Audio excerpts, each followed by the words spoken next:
everyone. Welcome back to another edition of If Marriage is Hard Work. Welcome back to the show. And in the house today, I have my wonderful sister, whom I will be introducing along the line. But yes, you are in for another wonderful show today. And thank you always for always joining us and always coming back to learn from us.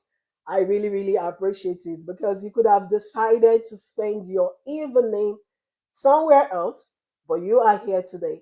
The goal of this show, the Married Talk Show, is to we want the young adults to choose right, and we want the married couples to remain married. So you are in for another wonderful edition today. And please, in the comment section, kindly leave your name and where you're joining from. We would like to give you a shout out. And welcome back again. It's so good to see you. And thank you for joining us today. And back to my guest speaker, Mrs. Florence Karl-Ogwu. Thank you so much, Ma, for joining us on the show today. We really, really appreciate it. Okay, our guest speaker will be back. She's gonna be back. So while we wait for our guest speaker to join the show, please let us know where you're joining from. We would really like to give you a shout out. And to my people on Facebook, we would like to know where you're joining from. I know there is issue regarding not letting people that are not my friend to comment. But we'll be fixing that shortly and you will be able to comment. Please let us know where you're joining from. We love you and we appreciate you joining us on the show today. I'm trying to open up the comment section on Facebook. Yeah, we are good now. So, irrespective of where you're joining from, please leave us that in the comment section. We'd like to give you a shout out. And my guest speaker is back. Yes, this is good. We can see you very well, Ma. Thank you so much, Mrs. Florence Karl-Ogwu. I really, really appreciate you. And thank you for honoring God in our life to be part of the show today. We want to learn from your deep wealth of wisdom. And that's the reason why we brought you on today, because we know we can't do it all by ourselves alone. And I pray that sweet Holy Spirit will help you, will direct you so that you speak Amen. to us today from your Amen. wealth of wisdom, abundance wealth of wisdom, and we will learn, and lives will be changed and turned around for good. So, for anyone that is joining Mrs. Florence Karl-Ogwu, she is a marriage coach, marriage counselor, relationship expert. Marriage and relationship is something that is very, very dear to our hearts. And we are in today to learn from someone that is seasoned. So open your hearts and you will be glad that you do so. I hope we'll have her back. Anyway, let me continue the introduction while we hope that she joins us back. Please, we need you to do something for us as you are sharing your name, your location with us. We also want you to please share this show on your platform, your Facebook, your YouTube. Don't be selfish. Let other people learn. You will be surprised at the expense of lives you will be changing around by sharing, simply sharing this wonderful show on on your platform. And again, thank you so much. Thank you so much for joining us today. I really, really appreciate you for joining us and always coming back. I'm still waiting for my guest speaker to join the show back. Her name is Mrs. Florence Karl-Ogwu. And this show is going to be an interactive one. Send in your question. My guest speaker on the show, Mrs. Florence Karl-Ogwu, will be taking all your questions. She is a marriage expert, seasoned, well seasoned, to help us to navigate marriages issues, to give us advice how we can make our marriage and relationship work. And while we wait for her, please like the show, share it on your platform, and you're actually in for a wonderful show today. Yeah, my guest is back. Thank you so much, Ma. Thank you for coming back. The devil is a liar. The devil is a real liar. It's going to be a great time. Yes, Definitely. sir. I am Yes, very sir. sure Yes, about sir. that. Yes, sir. We trust God. So, thank you so much, Ma, again, one more time for coming on the show. And Yeah. this is edition 39. To the glory of God, Right. I've been doing this for almost 10 months now. Yeah, Beautiful. 10 or 11. Yeah, 10 months, I think I've been doing that. So, I've actually had the privilege to bring about 37 guest on Awesome. the show here. Awesome. So you are guest number 38, even though the show is edition 39. Yeah. And we are so glad and grateful to God that you could join us today. We want to learn from your wealth of wisdom. Nothing is formal on this show. You are the one in charge. I'm going to ask you two questions, which I normally ask my guest speaker, and we'll let you dive in and learn from your wealth of wisdom. So, Ma, the first question I always ask my guests is, what do they think marriage is all about? And the second is, wow, hey, our guest will be back. Just relax. We'll have her back. Um, I think it's the network on our guest side. But the devil is a liar. It's gonna be wild today, and lives will be changed and turned around for good. So, while we wait for our guest speaker to be back, please try to share this show on your platform. We love you, and we're so glad that you are here with us today. And thank you so much for always making it a point of means to always be here, even though you could have choose to be somewhere else, but you always join us and keep coming back. We appreciate your love. I think while we're waiting for our guest speaker to be back on the show, um, we might probably take a short break. Again, the goal of this show is to help married couples to remain married and to help young adults to choose right. So while we're waiting for our guest speaker, let us go on a short break. And I hope and I'm trusting God that by the time we're back from the short break, our guest speaker will be back. Please stay tuned. Thank you.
As my father would say, Talodabi, Talodabi Ọlọ́run mi.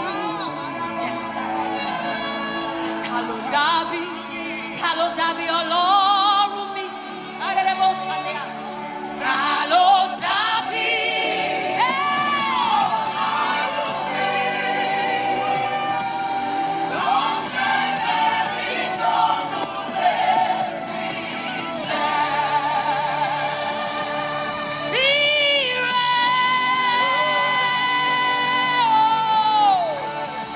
Talodabi rẹ o. Alágbára. Abẹ́lébó ṣe yàlẹ́yà.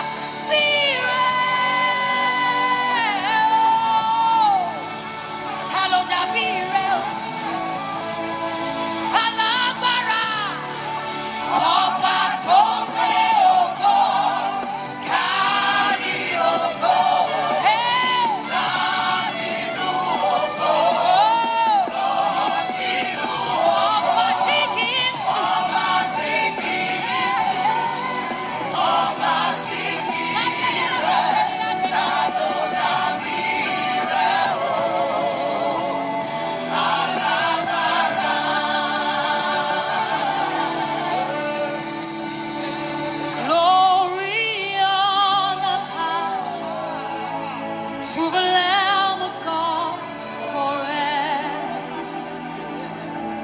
Amen. Amen.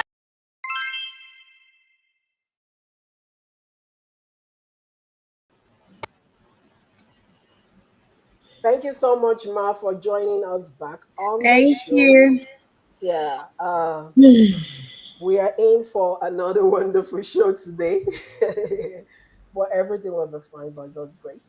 Yeah, So I always ask my guest speaker two questions. The right. first one is, what do they think marriage is all about? And the second one is, if they think marriage actually requires a hard work. Okay. And over to you, Ma. We want to learn from you. And thank you again for coming on the show. And welcome to the show, Ma. Over to you. All right. Thank you. Thank you so much. It's such a privilege to be here. So I actually get excited when I have to talk about marriage. I don't know. There's this excitement that I feel, and sometimes when I try to trace it, um, it's because I probably understand the importance of marriage in this part of the world. Mm, Not in this part of the world, in this in on earth. I wouldn't say maybe heaven and earth, like the importance of marriage on earth. I tell people a lot that, in fact, when you read the account of the scriptures and Jesus Christ is talking about his second coming, he keeps saying that he is coming as the bridegroom. He's coming to get his bride. So, I mean, mm, it may not be like a literal thing, but I like to say that marriage is so important that when Jesus Christ was describing his second coming, he used, and at least he used that example. Okay, so it's almost as though we are preparing. Marriage is a preparatory ground. I'll come to your two questions. One of the reasons I would say that marriage is a preparatory ground, I remember when I was going to get married, that's about 13 years ago, and my husband looked at me, my fiance then, and mm. then he said, Florence, do you want us to go to heaven? I didn't understand it. It was like, I said, oh, God, put the ring and let's move on. Um, but I began to understand because I discovered that to a large extent, you're going to heaven or not going to heaven may Mm, be a little bit, like a little percent dependent on mm, marriage, as long as mm, you are in marriage. So I'll leave that there. Maybe at some point I'll come to it. But I brought that all to explain one of the reasons I get excited. And I've been privileged to do this for a very long time mm, by God's grace. So, what is marriage? If I want to touch a bit on what I just said, I mm, will say marriage is an institution that prepares you for the second coming of Jesus Christ. Well, you want to say, okay, how, but trust me, because marriage is that institution that teaches you most of the things that God expects of you. It teaches you mm, patience, it teaches mm, you endurance, mm, it teaches what commitment is about. So mm, that's why I will leave it there. Then I will also say marriage is a union of partnership. mm, When the Bible said one would chase 1,000 and two will put 10,000 to fight. mm, So it's a union of partnership that brings about progress. It brings about victory. It's the partnership. I mean, if well done, there are some partnerships that we do in parts. mm, We partner in parts, we partner in some things. But if we follow through the full partnership that marriage comes with, then I tell you, that's the one I'm talking about. So marriage to me, it's partnership, is the coming together of two people that are ready to conquer the world. mm, Yes, two people that are ready to conquer the world. Trust me, there are a lot of things you can do if you are married. Now, if I was typing, I would have used that word if you are married in a capital letter. So everybody can be married, but only few people are married. mm, At some point, we will touch on that too. If you are really married, you will see that marriage is a partnership. So these are some of the ways. I'm sure at some point during the conversation, we will explain more. And of course, what is marriage? Marriage is also an institution where you enjoy. the beautiful things of the flesh, the ones that are permitted. mm, Beautiful sex, beautiful sex. I mean, amazing intimacy, companionship, and the likes.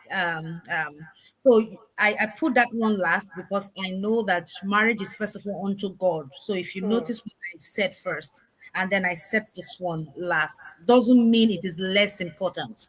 Okay, mm, it's also very important. Intimacy in marriage is very important. mm. All right, it's extremely important. Maybe at some point in our conversation, I'll come to that. And so the second question is: do you think marriage requires work? If I get the second question Yes. directly, Hard work. clearly, do you think marriage requires hard work?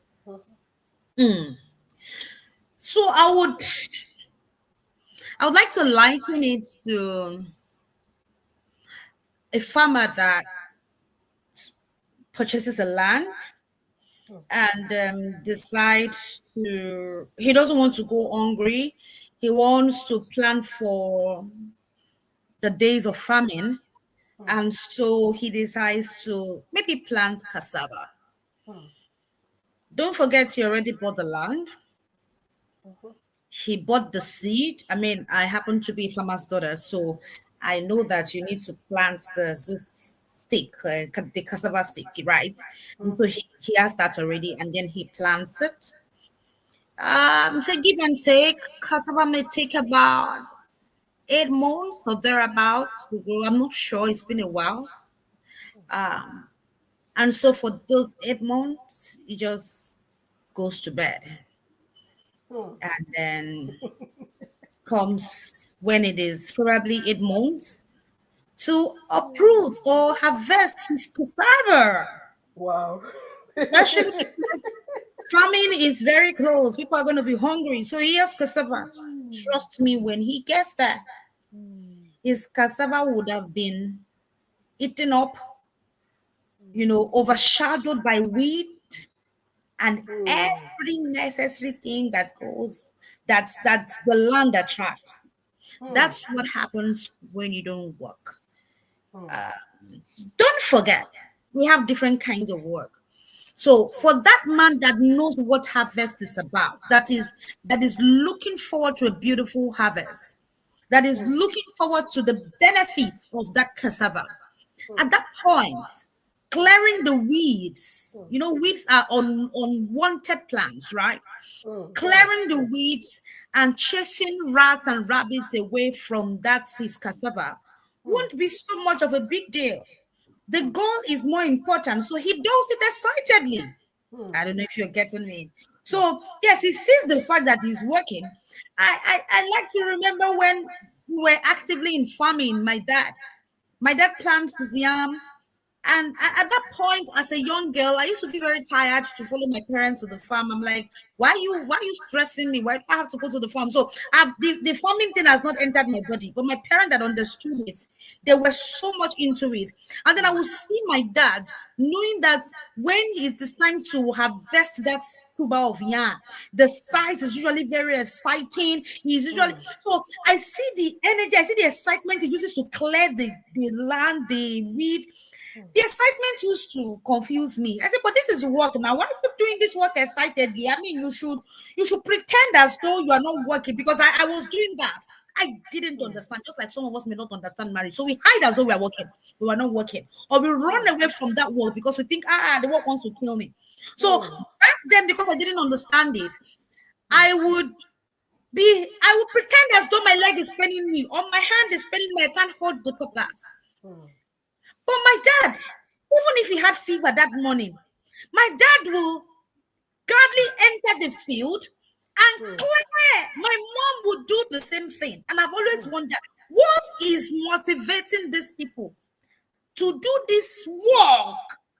mm, Apparently, I saw it as work with a negative understanding, but mm, they saw it as work. You see, you see the two different ways I mentioned it. mm, I mean, one is work. When you work, it comes with the negative energy. It mm, comes with this displeasure. I'm tired and all of that. But the other one is work. The other mm, one comes with the fact that ah, I have to do this work so that I can reap the harvest. Hmm. So you can see that he that is wise will not choose. So you can have two different people saying, "Oh, is marriage hard work or not?" And one person is saying, "Work. Ah, you don't want to kiss somebody.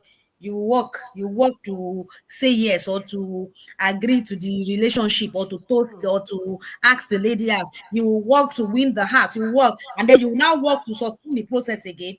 It's okay to see it that way, but it's also okay to interpret it as though if I went that far to talk to a lady or to accept the proposal of this man or to go out of my way to use all my poetic whatever press Hmm. to woo this lady, and I have gotten her, I think it is okay to sustain the relationship. Interpretation. Hmm. The same work, the same thing, but different interpretation. I trust the Holy Spirit to reveal more as we go. So yes, work is required in marriage. Wow. Yeah. That's such a beautiful illustration, Ma. And thank you so much for bringing the practical.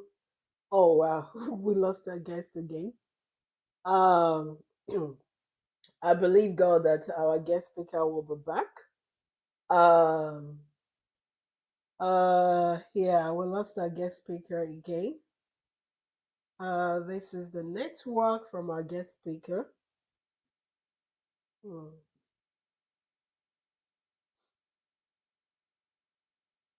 Sorry about this. We lost our guest speaker. Um, I believe that God is going to bless us tonight. We lost our guest speaker again, but I will probably have someone join me on the show to pick it up from where our guest speaker left. But let me see uh, if I can have my husband join us on the show. Why we lost our guest speaker again. I think it's the network. So if you can join us on the show to pick it up, that would be good. But I believe God is going to bless us tonight and touch lives around. Our guest speaker before the network issue on their end, uh, she actually helped us to understand that marriage is hard work, but it actually depends on the way we see it.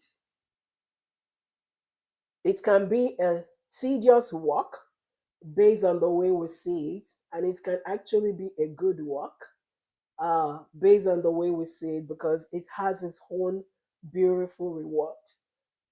So why I wait for my husband to join us on this show, why we wait for our guest speaker to see maybe they can join us back. I will want my husband to pick it up from there and share with us his own perspectives about this beautiful work in marriage, if marriage is actually a hard work. And before then, I think I will have to go on a short break. And by the time we are back, we will have our guest speaker. Thank you. Please stay tuned.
my father would say, Talodabi, Talodabi, oh Lord.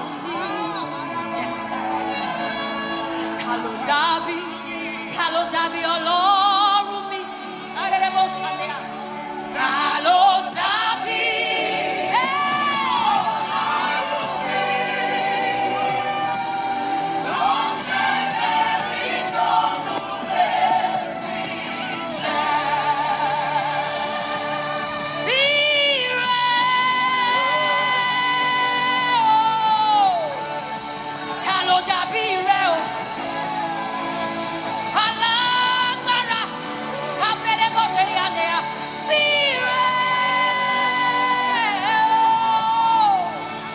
Talodabi.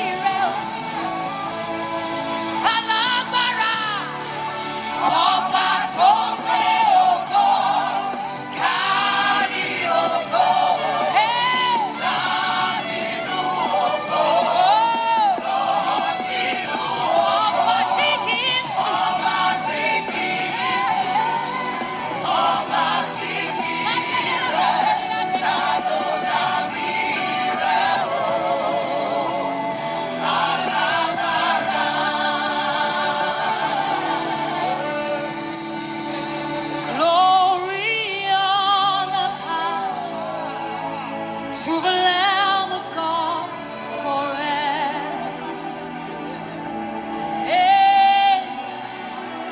Amen.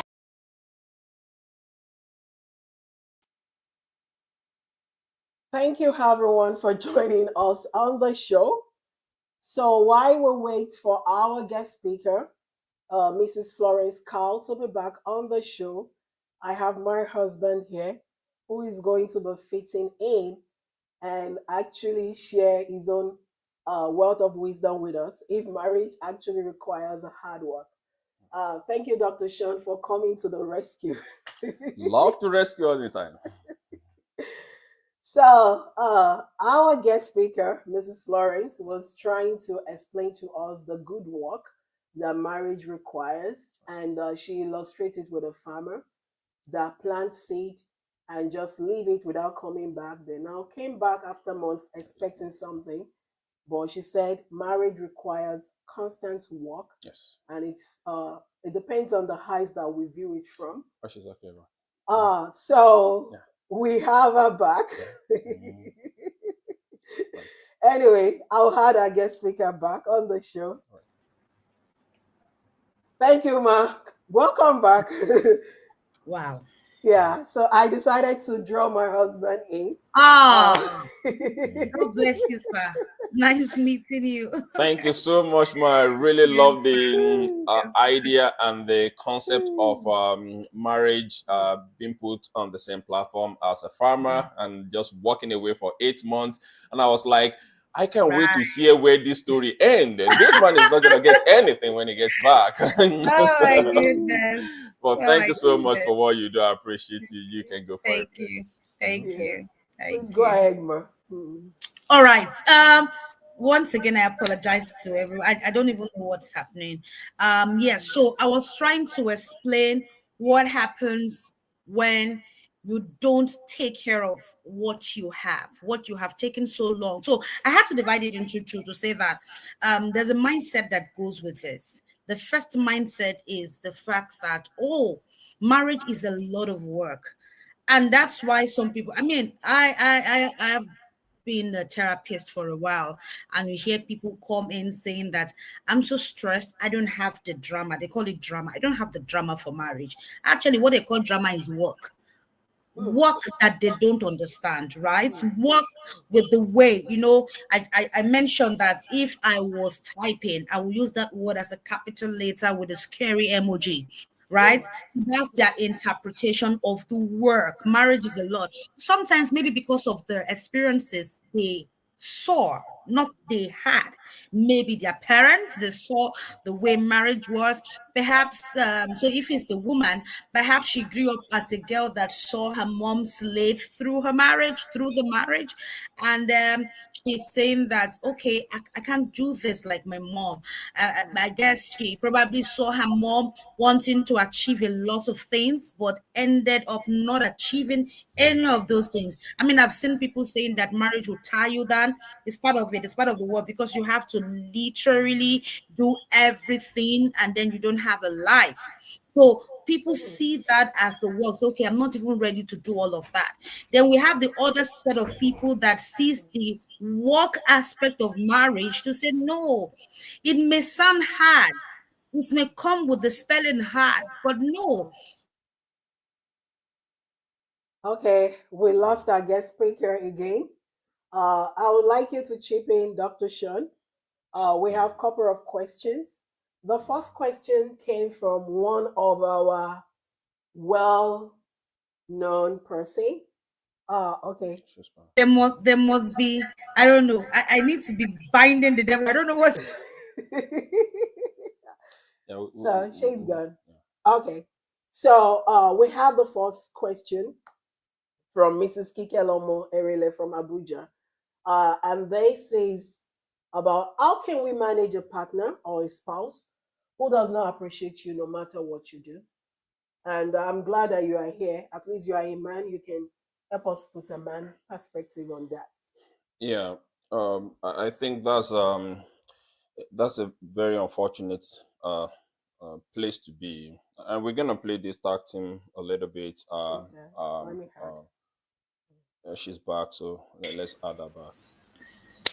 So so. my I'll just put my husband on standby because maybe the way your husband is on. Have a In fact, lot of energy rolling today. That's good. I'm telling you, I'm wondering why we're not doing this together, because usually we do our marriage and talk together. It didn't occur to well, me that, oh yeah, we do marriage counseling, marriage work, and everything together. And I'm so wondering, Carl, why did bring you here? All right, so I'll just run through this. I see that we have some questions already. Holy Right. Spirit, help me. So I just want us to have an understanding of the work in marriage, so it doesn't distract us. All right. So when you understand that it is not that kind of work that comes with that serious spelling of HARD, hard work. Okay, it is the one that's when you put the Holy Spirit as the center of it, you understand you are like that farmer that is excited about the size of the cassava or of the yam, and then you are willing to do anything to protect it. You are doing any you are willing to do anything to remove the unwanted plants, because the big picture is what gets you excited. So you don't even see the number of times you need to hold the cutlass and cut away all of those things. In fact, sometimes even if you mistakenly cut your leg, you don't see the blood. You are more excited about what that's the reward. It's the reward is bigger than whatever it is that. So that's I mean the level of sacrifices you're determined to make for your marriage, the commitment is because you know that at the end of the sacrifice is bliss. Is bliss. Okay. So if you give it that interpretation, I'm sure you will apply yourself to marriage. Now, let's come back to why most people really do not want to apply themselves, or why most people do not even want to get involved with marriage at all. I mean, because I've worked with a lot of women, I touched a bit on that, but I think it's one thing that we should really emphasize on a bit, to say that why do people think that the work in marriage is something they don't have the capacity to do? Number one is because of the interpretation they give to it. And number two, I think social media does a lot of harm sometimes to the marriage institution. Now, I say that with the level of information I have. I haven't been in this field for quite some time. In fact, as I speak, I have issues on ground and all of that. And when you can trace most of those things to the microwave kind of marriage we see online, you just see people come and flaunt what is working, not showing that, oh, work has gone into it. So I think at the beginning of the show, you talked about the green grass. So people see the green grass and people do not understand that only a grass that is nurtured remains green. Hmm. only a mm, grass that is watered. People don't talk about mm. the watering process. People Yes. just bring out. So when you see a grass that is green, it is either it is synthetic grass, is that the Mm, word? Like the mm, fake grass, mm, or it is the grass that was watered, in fact, still being watered. mm, But because we just have the idea of, oh, what sometimes what we see online, and then we just think we can import it. And so when we now get into marriage, we see some things that require certain mm, ingredients or certain things that requires a marriage to work, like mm, the need for commitment, like the need for effective communication. We mm, didn't, I mean, it's as if you didn't tell us this part though. Like we didn't know this was in the curriculum. What's communication? We just saw a green grass and we can just dive into this. So mm, that's why most people just think, oh, it's not working, and then we'll step out. mm, My husband and I were discussing some time ago, and I said, I fear for, in fact, we're blessed with three biological kids, and I'm mm, looking at the time they are going to be getting married, and I'm like, wow, we need to just do our best to impact a lot into them, and then just let it spread like that. Because when I see what is happening, I mean, we have people that are saying they're not mm, interested in making it work, and that's why we try to model our own marriage too. We show our struggles, which is the work parts, mm, but we show how we enjoy the process. We are working. We don't, it's not a negative kind of work. We mm, show how we mm, disagree sometimes, and how mm, we mm, sit down to listen to each other. mm, mm. Okay, Dr. Sean, you're gonna help us pick it up from there. Let me say something about a very important point that she was making about modeling your marriage Mm-hmm, um, for others, because there are a lot of things mm-hmm, going on. mm-hmm, But yeah, that's the first thing I want to pick on, and I want her to expand on it. Okay, she's back. Uh, Fantastic. Okay, yeah, can I hear what you were talking about? What I need to expand on? exactly. You were making a very important point before the technical glitch, and I want you to just expand on it a little bit. There's a lot of attack on marriage nowadays. Some people don't even want to go into that institution because of what they're saying. mm, um, a lot of issues. mm, I want you to emphasize a little bit, how do you model your marriage to help a lot of young adults or people that have even been married for years, either to encourage them to stay married, or to encourage the one that just trying to get into it, to show them that it's a beautiful institution, mm-hmm, and also people that are struggling in it. A lot of people are in marriage with a lot of questions in their head. So mm-hmm, how do you model your marriage to really encourage people that we are in this journey together, and we're all learning together, and we can definitely make this thing work? mm, Thank you, sir.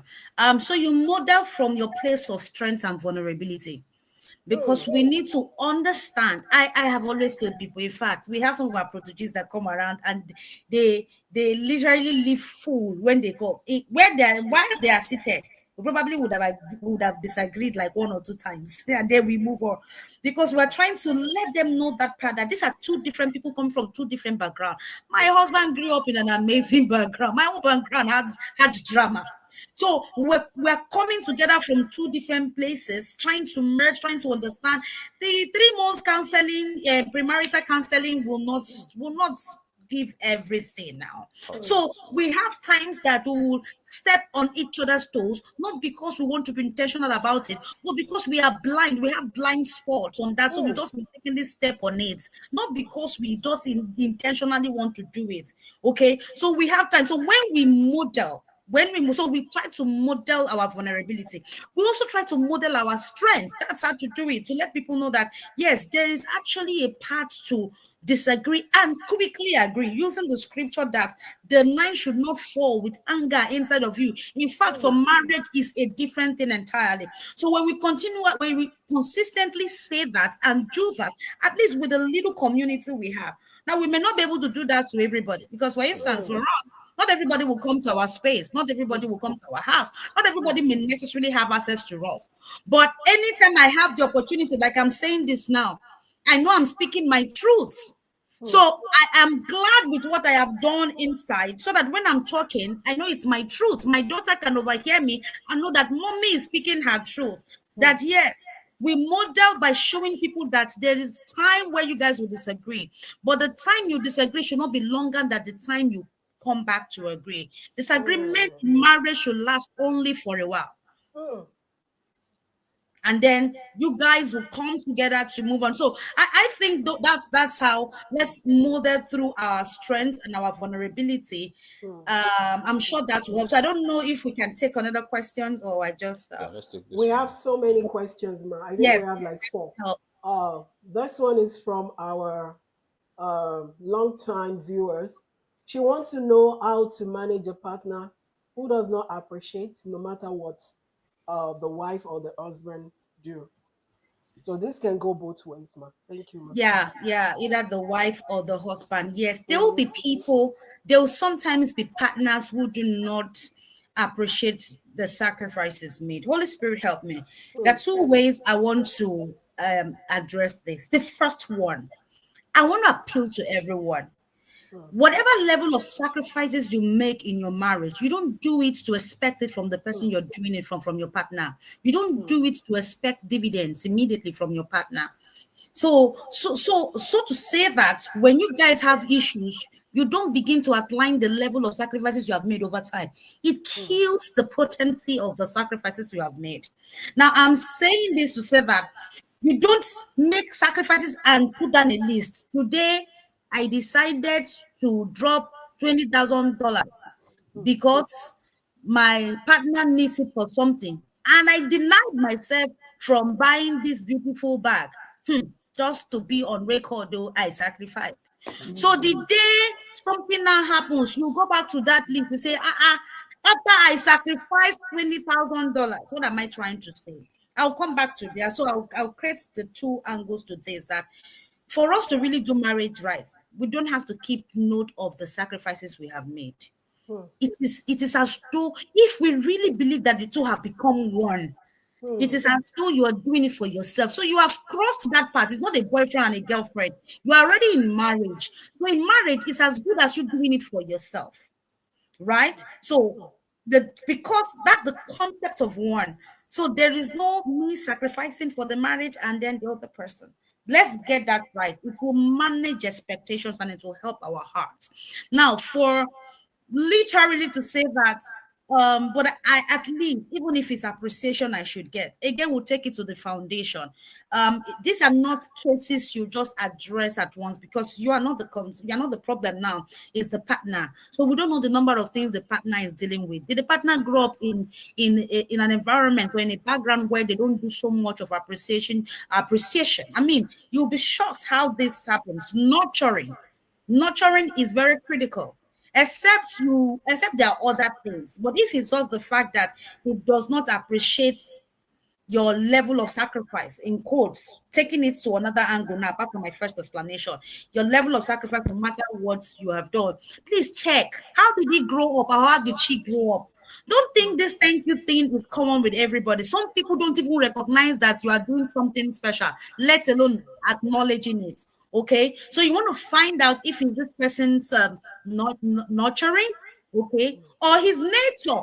We talk about nature. Nature talks about personality types and the like. There are actually certain personalities that are not expressive. They may appreciate it, but they may not voice it, and we need to understand that. My husband happens to be a phlegmatic, a melancholy, that he can tell me he loves me 100 times in his mind and not say it. Now, I had to literally tell him, me being the vocal one, I said, you can't love me in your mind and expect me to be excited. You have to say it. And so I need to make demands again, because I'm already in marriage. I need to do all I can to make it work. I don't have to be keeping record. That's how you didn't tell me I love you. That's how you didn't bring out the seat for me. I will tell you. So that's, I mean, again, we're not dating, we're in marriage. So I need to make demands constructively. All right. So I discovered that he was not being wicked. It was not just in his nature. And he didn't learn it. What did I do? I said, I think for this thing, for going to the market. In fact, there was a day I told him I have 3 children and I had them through CS. Kaya, tell me thank you. Thank you. As if I didn't know what I was going to do to me. I had to demand it. The guy laughed. The guy said, you know what? It didn't even cross my mind. Thank you. And I would have been somewhere thinking that after I gave you 3 beautiful children through CS, you can't even say thank you. I mean, that's sacrifice, now, if you want to look at it. So, I mean, for that person that asked the question, just check. Make peace, like I said, the first one, but switching to this other side, check if it's your partner.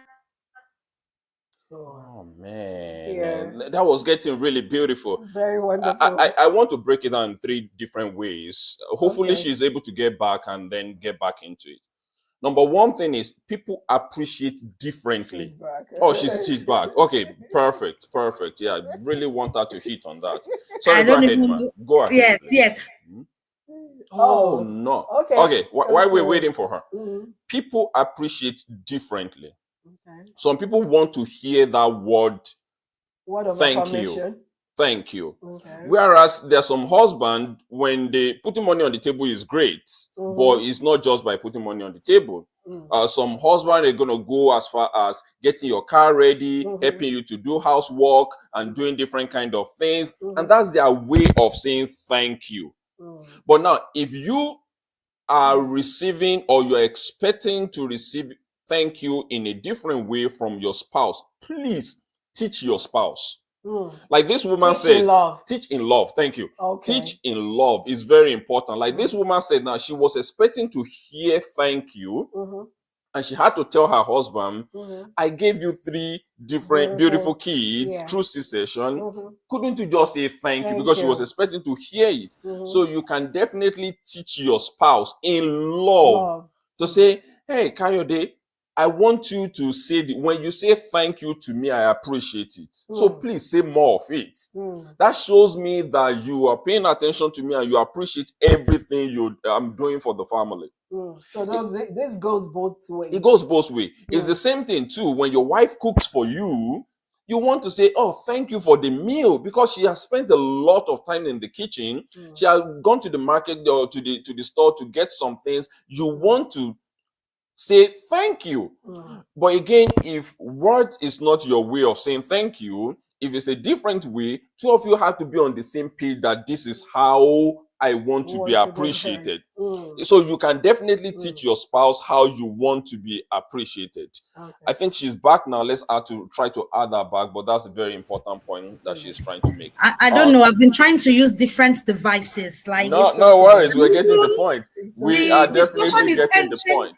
The discussion is entering my body that some yes. I think that energy is shorting the network now, but we'll hold it together. Go ahead, ma, please. I'm telling you. So I think it's important for us to know that it's okay to communicate these things and to find out if our partner, and we'll say, oh, but I've been married to him for some time. I mean, it's possible that he didn't grow up learning, or she didn't grow up learning how to appreciate. I mean, there are actually some men too that will pay the fees, the children's fees, and they just expect you to say thank you.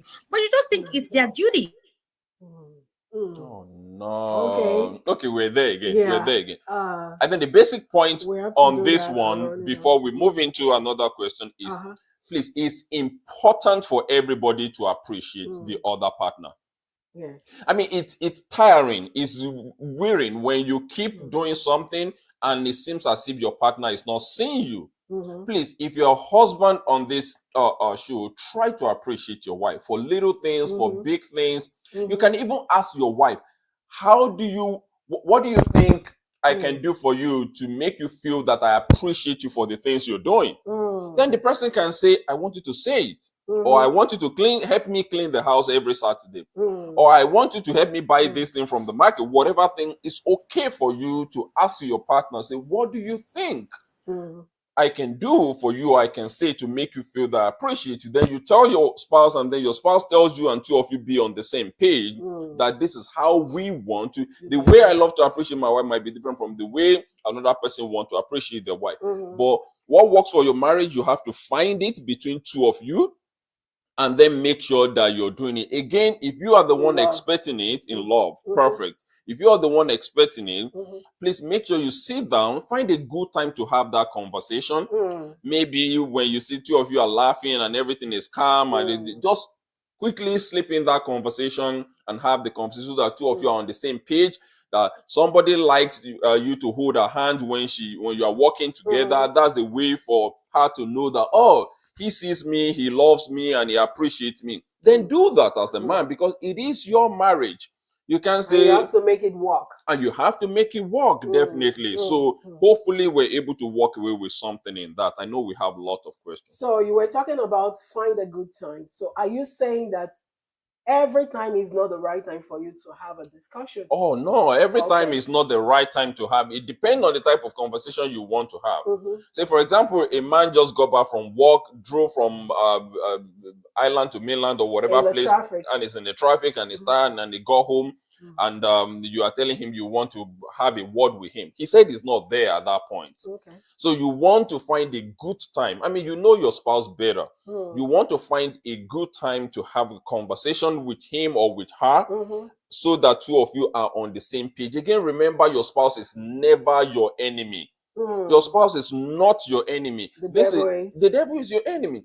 So this is somebody God has put in your life to help you to do marriage, to do life together. So we need to find a way to do life. You are fine every day of your life. You will be finding that way to do life together, to succeed together, even after 50 years. Conquer the world together, definitely. And to love together. To love together. Okay. So you have to travel life together. You don't want to leave her behind. You don't want to leave him behind. You have to journey life together. So every day we need to continue to have the conversation. How do we work together? It's definitely very important for us to have that conversation, to work our life together perfectly. Very important. And I know she's right back now. Our guest speaker is back. But I want us to move to the next question. Okay. Welcome back, Ma. We have two different people saying different same questions, but in different manner. The first one is from Marcus Olumide, and there is another one from Mrs. Omotolashe. Marcus says, how can a couple resolve crisis in marriage? Mrs. Omotolashe says, what is the most effective way to resolve conflict in marriage without damaging the relationship? Okay, can you hear me? Yes, we can hear you very well, Ma. All right. So, how do you resolve conflict in marriage, or what's the most effective way to resolve conflict in marriage? The first thing for you to know is that conflicts will always arise in marriage. So I think that will help. Sometimes people are not able to manage the presence of conflict. They just think, oh, wow, maybe your marriage there's just something extremely different about your marriage. Maybe there's a problem. No, what I mean is, of course, conflict means something is not sitting right. There's a problem. What I'm trying to explain is, some people thinking that or feeling ashamed about it, that's why they don't talk. They just think, oh, maybe my marriage just has a special problem. So conflict will always arise in marriage. So that's the first thing you make peace with. And then the second thing is to understand what triggered it. You can't effectively resolve a problem that you don't know how it started. All right. So what brought about the conflicts? That's another thing. Okay. So how did we get here? What exactly is the conflict? What is the issue at hand? And what happened? What triggered it? What brought about it? It is okay for you to be very intentional about knowing what exactly, because the fastest way to resolve a problem is to know what the problem is and how the problem came about. Then discussion. I think couples do not know that they can have constructive discussions. It's okay for you to sit down and talk about it. So if you try these steps, and you say, oh, these are probably steps that I know, but the application is different. Some people just have this for the sake of knowledge, not applying it. If you are able to follow through with some of these things we've talked about, and then when you are having communication or conversation, listen. Practicing active listening helps in resolving conflict. Now, you listen not to defend, not to respond, but to understand. You listen from the place of empathy. Empathy says, I am putting myself in your position. I am Mm, just trying to see things your way. Some people come to the conflict table with an already made answer. mm, Conflict will not be resolved like that. When you have a list of that thing that your partner has done wrong. So you don't come to the table of conflict resolution with a list. You don't mm, come. It means you already came with your mind. So you come empty. So talk from the heart and then respond from the heart. You don't come with a prepared response. So that's why you listen to understand where the person is coming from. You listen from the place of empathy. You listen to resolve it, not to defend it. I'm mm. sure some of this can help. Thank you so much, Ma. Um, we have some other questions. I'm going to match two questions so that that can give us a little bit of time. So this is from Esther Temitayo. And the question is, how can we keep romance alive in marriage after years of marriage? There's another one. How can we do what? How can we keep romance alive All right. All right. in marriage after years of marriage? Um, then there's another one from another person talking about what are the most vital conversations to strike in a relationship. So if we can, I think we can match the two together. Uh, that would just give us more time. Okay.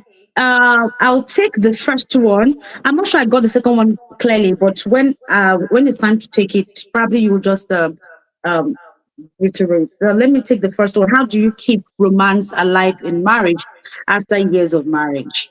Hmm. I like that because I like to describe myself as a certified lover girl. So romance is something that I'm really passionate about. Hmm. Because I think that romance is to marriage almost what blood is to the body. I mean, romance is one of the things that keeps the marriage alive. And then it has to be a deliberate action, especially when you've been married for some time. So I'll first of all like to tell couples, grow in marriage into yourself, not out of yourself. Grow old into yourself, grow old together, and then in consciously begin to see the newness in yourselves. I think that's where, because the enemy of romance in marriage, especially marriage that has been for a long time, is familiarity. Hmm. So try as much as possible. You see, if you listen to me, I have been consistent with the word intentionality. Nothing happens on its own except you are intentional about it. And that's the truth. It's like, oh, I want to pass this exam. So I read towards it. I intentionally study because I want to pass the exam. That is intentionality. I mean, it won't happen. The chaotic nature of life alone takes away the romantic views from marriage. I mean, you're too busy. That's why you won't say, I love you, you won't buy flowers, you won't do all of that. Because now we have kids, we're taking care of kids. How can I be taking care of three kids and you're saying, I love you? I know now I know you. So it's not you, it's life because we are always trying to chase something in life. We're always trying to do something. That's why it has to be an intentional and a deliberate attempt. So be deliberate about it that this is what you want, and then try as much as possible not to get familiar. Try as much as possible to put in some routines that will help. For instance, you can still do date nights. You can still look beautiful. I tell ladies that you are married, you've been married for some time does not mean you just wear things that three people can use at the same time. You wear clothes that they can still cut into 10 and 10 people can use the same clothes. Like, I'm not saying you dress all revealing, but still dress to attract. I mean, he saw something the day he saw you. I mean, the day he got married to you, the day he got attracted to you. I'm not saying it's all about the physical, but we know that it is the physique that will first of all attract before they see the brain. All right. Hmm. So think about how what she saw or what he saw before he came to you, and try as much as possible. You may not get 100% of it, but still look presentable. The same thing with the guy. I hear some men saying that, oh, when it comes to keeping romance alive or looking beautiful or looking presentable, it's the woman's thing. No, she still wants to see that very cute man, not the pot-bellied man now. He still wants you to keep clean. Some people get married and they just leave themselves. They don't take care of themselves. Maintain hygiene. Hygiene is very critical in Hmm. romance. Hygiene is very critical because as the two of you grow, a lot of things has happened. I mean, Hmm. your partner may not be able to stand. much older. I mean, if you understand what I mean, they may not be able to stand you not looking clean and the likes. So maintain all of these things, and then, like I said, you take yourself out. Still try. You don't need all the dollars, all the pounds, all the naira to really take yourself out. You can even go on a stroll. I remember yesterday, my husband and I, we just entered the estate. We needed to do something. We could drive down, and I was wondering why the guy was insisting that we walk down. It was later I understood. Like, you know what? Let's just go. And I realized that that simple walk was, there was something romantic, there was something calm about it. You Mm, know, we just left everything and then we took a stroll round. So you can go on a long walk with yourself, hold hands, no matter how long you've been married, learn to hold hands. So just take note of all of those things that you guys were doing when you started and try. mm, You may not get it 100% again, but you can at least get a reasonable percent, and then go with that. Then talk consistently. Do things together that you think can bring about bonding. Okay, if you mm, think eating together, if you think, I mean, just some people is twinning. Some people like to twin. They like to wear the same thing. I mean, if that's just do something, and then you can make do with your love language too. When you speak your love language, I mean, it can be a way of making bringing in romantic vibes and the likes. So the second question, um, what are the vital conversations to strike in marriage? Vital conversations to strike in marriage.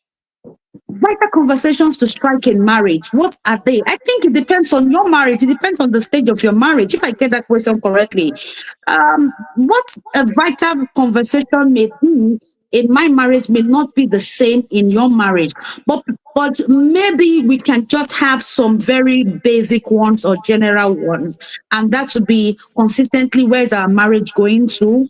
Yes. um as funny as how long do we want to be married? It's like a conversation, and then you hear people say, "Oh, forever," and then people say, "Oh, no, there's a deal breaker." Okay, so I think deal breaker. You can talk about what a deal breaker is in marriage. You can talk about where you see your marriage, how many years, what are your plans. You can talk about parenting. Yeah, parenting. How do we want to? Because parenting is one thing that, if not well managed, it shrinks marriage if not well managed, right?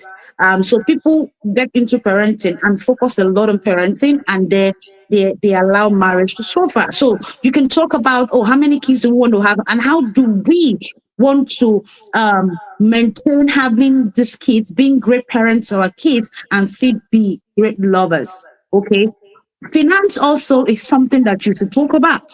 Talk about finance. People grow into wealth, and some people may do well where they don't have a lot and they're not able to manage plenty. Okay, you have people that probably go through the suffering. Oh, we are relocating, we are selling all our things, we are suffering, we are starting from the scratch together. They do all of that, but they're not able to now, they don't know how to be together when they now have wealth, when they now have so many things that they have. So when we have all the money that we desire, or some of the money that we really desire, how do we manage it? Or now that we don't have a lot, what are the things we can do and what are the things we can postpone? Okay, so finance is another thing that people should talk about. Sex is also another conversation that should come up in marriage. People don't talk about sex, especially as you grow in marriage. Things will change. The appetite for sex will change. Okay, so where are you now on the appetite level? Where are you now? When a woman is hitting menopause, the way she gets excited is probably not the same now. All right. So that should be talked about.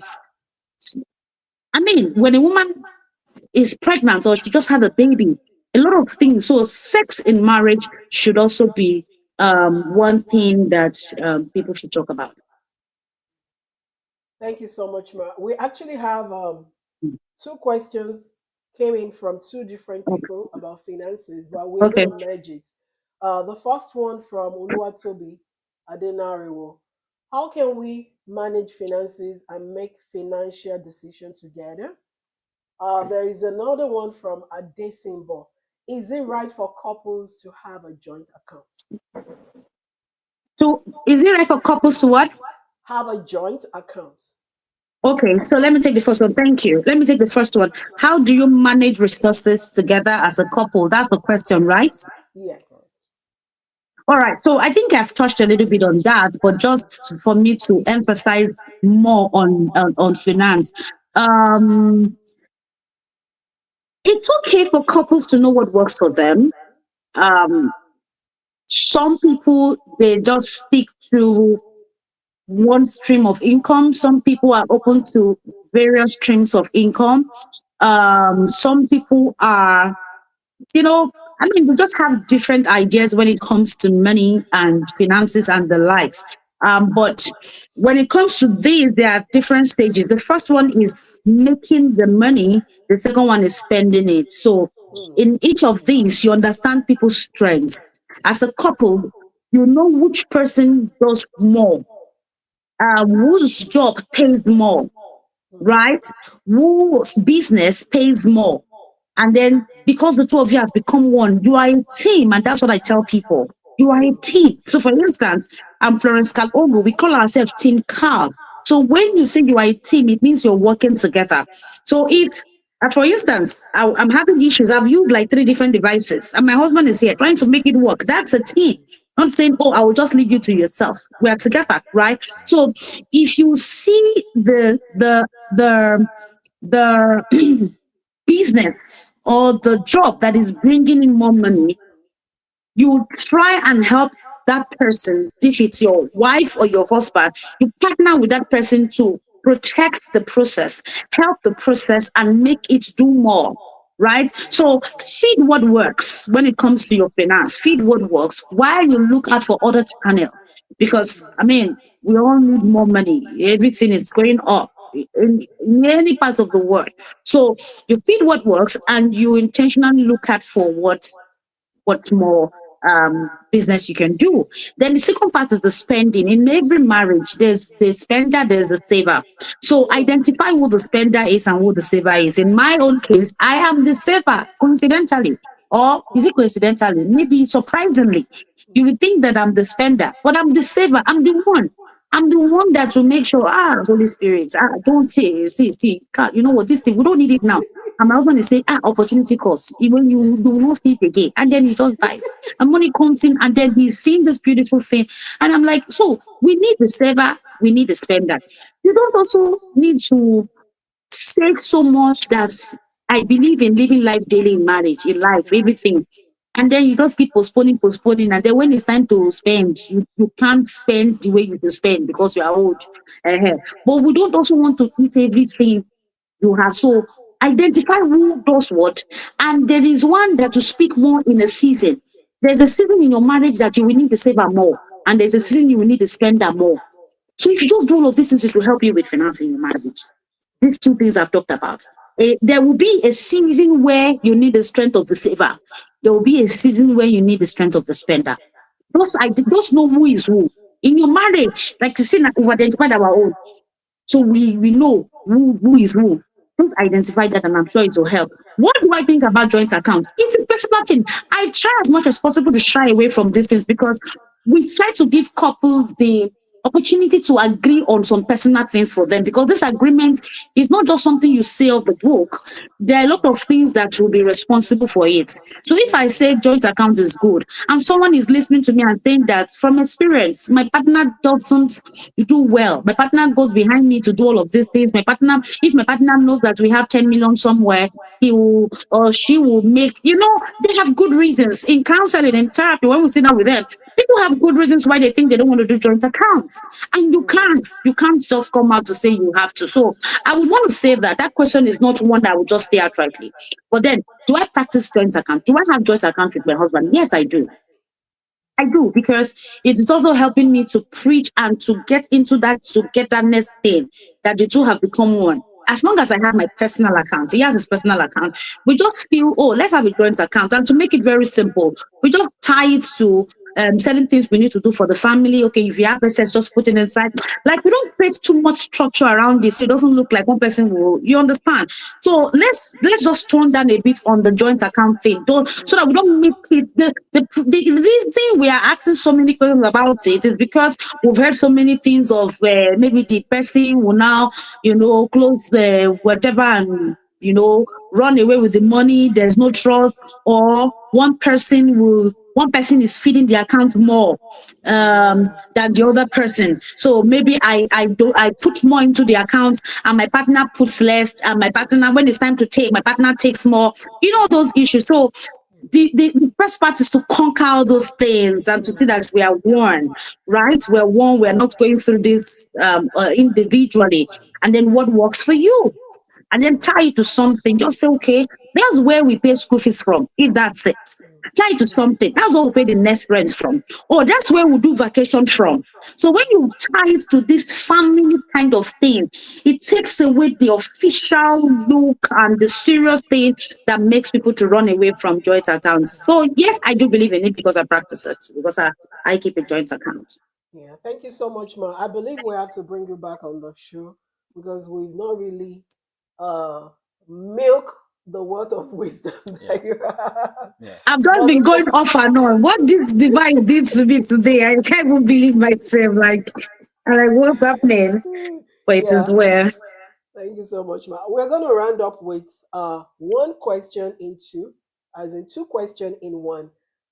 This person sent a question about how can we cope with a nagging wife, and there is another one from YouTube that says, how do you handle a spouse?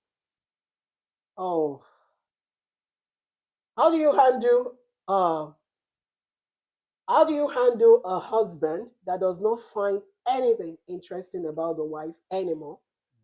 And there's Mm. another person that's saying the same question but in different pattern. How can we handle a spouse who does not say his wife sexually attractive anymore?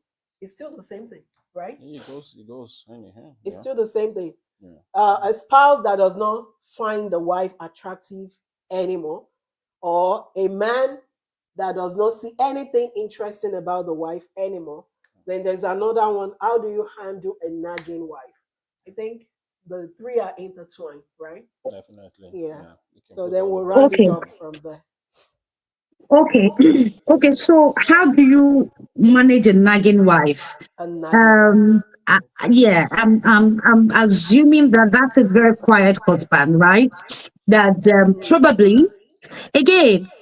So let me just say this: when it comes to marriage and questions as it surrounds marriage, there are no quick fix in answering, because if you say nagging, for instance, I would want to ask you some follow-up questions. I want to ask you how long you've been married. I want to ask you a lot of things. I want to ask you what your interpretation of nagging is. Like, what do you call nagging? Because sometimes when a woman is nagging, it's like a baby that has been talking and feels not well understood and decides to scream. Correct. For some women, what you call nagging is just their way of screaming to say, hear me, I'm saying something. And then she's saying, hear me, I'm saying something, and you're not hearing. And then she feels the louder she screams, the closer your ears will be to what she's saying. I mean, that may just be it. That's why I say it's not a very straight thing. Okay. Then another question I may want to ask. I mean, if you're listening, you are just probably taking note of these things and maybe you want to go and check, right? Another question will be, has she always been a nagging wife? How long have you been married? Did she start nagging from the day you got married to her? Or she was nagging in the relationship, or she suddenly started nagging? I think sometimes little questions may lead to the answer. I think if you answer some of the things, you may have the answer yourself. If she's not been nagging, um, if she didn't start nagging in the marriage, then maybe there's a disconnection. Is there something she's crying about? Is she finding fulfillment? Is she happy in the marriage? What have you asked her what happiness means to her? Have you been talking to her? Okay, because she's not here, you are the one here. So perhaps I should just address you. You understand? So this is like a one party counseling now, or questions now. So you are the one that's real. If she was here, I will say, okay, can you do more of talking than nagging? Can you do more? Because you miss a lot when you shout. You're not being heard. All right. So I would have said that to her, right? But she's not here. So for you, I would say, can you just answer these questions? How long has she been nagging? Is there something she's been complaining about? Are you the quiet type? Do you think she finds you not listening to her and she thinks the only way to get your attention is to shout? Apparently, shouting doesn't even make you hear her because a lot of echoes. Okay. So can you just do us a favor so that we have great results? And if you have all of these questions, you can send me a DM. Let's take it from there.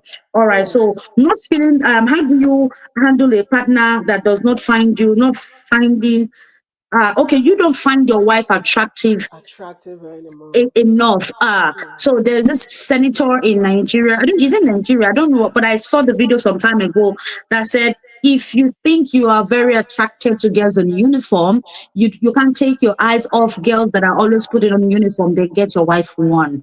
That was supposed to be like a joke and all of that, but I saw a lot of sense in it to say that it is your appetite. It is what you want, right? Sometimes when people go in marriage, trust me, I can tell you for free that when some women, especially some that were not, they don't have a lot of this knowledge and they're not wicked, they don't just know.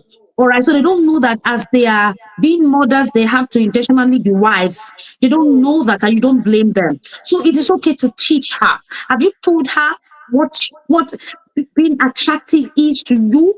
And don't start from when you dated, because she doesn't probably have that shape again. So have you told Mm. her what you really want? Because a lot of things has changed. It was not all her body that changed. Her emotion changed. Psychological, our hormones has changed. Trust me. So women are not thinking about flat tummy or do this or bomb shot. They're not thinking. Some of them are battling hernia. Some of them are battling a lot of things. And at that point, they're not thinking about all of these other things. But then that's why you are the support. You are there. Just help them. You can take her. You can explain to her what how you want her to look, but you do it with love and either you do it as if it's for our own good, not just for your own good. Even if at the end of the day it comes to you, all right. So have a discussion with her and buy her some of those things you would love to see. And use respect because the woman would not want to be body shamed or when you just say things like that, say it casually and then say it calmly and then introduce the things you like, take her out. So just make her your attractive lady. Make her since you are the one that wants to see it. Just try. As long as she's not, you guys are not dealing with, she will not listen to me or she doesn't. That's a different discussion entirely. But if you think she's someone that is teachable, someone you can help, just help. Don't sit down complaining. You want to see her beautiful. Help her be beautiful. Because trust me, I can tell you that the woman may be thinking about too many other things. Not seeing anything interesting. In her, if that is what this question is, when you don't see, can you help me with this last one, please? Yeah, how can you handle a husband who doesn't find anything interesting about the wife and he Okay. gets I mean, I angry think it's over almost the everything? same thing. Yeah, it's Yes. almost the same thing. Just switch it. It may not be the fact that he doesn't like anything interesting in the wife. Is the fact that maybe the interest is in the wrong place. Maybe Mm. you are shooting somewhere else and he desires something else. If you see Mm. the summary of all of these things, these three questions is communication. I think Mm. couples should go back to sitting down and talking. I recommend open day for every marriage. Open day is that day where couples sit down together.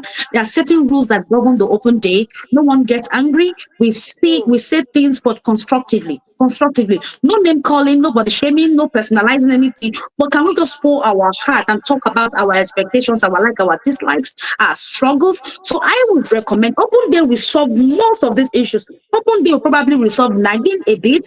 Yes, but open day will do a lot with attractiveness. Open day will do a lot with a man that is not finding anything interesting in the woman. Just sit down and talk. And I recommend, depending on what your marriage is about and the consistency of these issues, you can start with 2 times a month. You can start with maybe the first Sunday of the month and then the last Sunday.